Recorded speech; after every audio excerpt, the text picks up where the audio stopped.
Well, good morning everybody. It's the 16th of August 2021.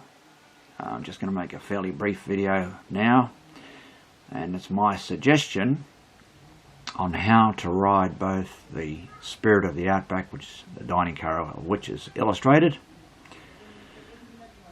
and the tilt train from Rockhampton to Brisbane on the one trip. You can research your times and everything if you wish, of course, but you depart Brisbane on a Saturday on the Spirit of the Outback, so afternoon. Do check on that before travelling, because sometimes when there's some track work they leave at 9:15 in the morning rather than 1:55 p.m, by the way, to go to Longreach.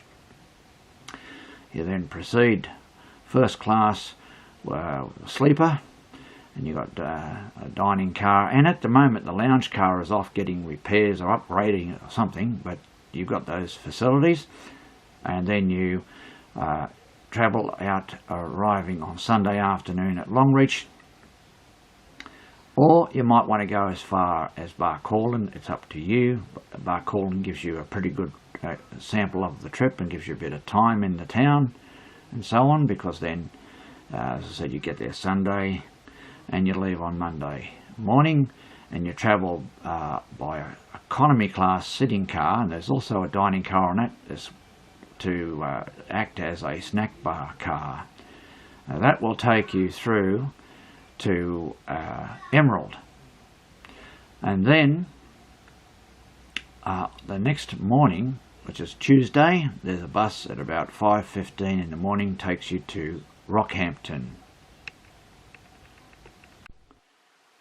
Now, after staying overnight in Rockhampton on the journey that I've just been discussing, the tilt train leaves at about 7:25 in the morning and arrives in Brisbane at 2:50 in the afternoon.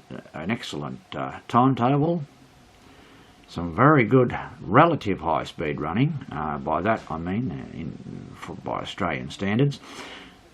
You get quite a bit of 160 kilometres an hour running, and this is not too bad at all for a 3'6" gauge. It is 25,000 volt AC overhead, by the way. The tilt is quite good. You can get business class and have a single seat by the window. For rail fans in particular who want to get up and down to suit themselves without asking, excuse me, I just want to get up, from the next person in the aisle. So that's just a suggestion. You get an individual seat by the window. Overall, it would be a very good trip, because you'd only have about 4 hours or so on the bus, but the rest of it would be by train. That is to say, Spirit of the Outback first class sleeper, and also I would suggest a business class seat on the tilt train from Rockhampton back to Brisbane. It's just a few thoughts that I put together for a potential trip for people, and I hope it's a bit helpful in any case. So thank you for viewing.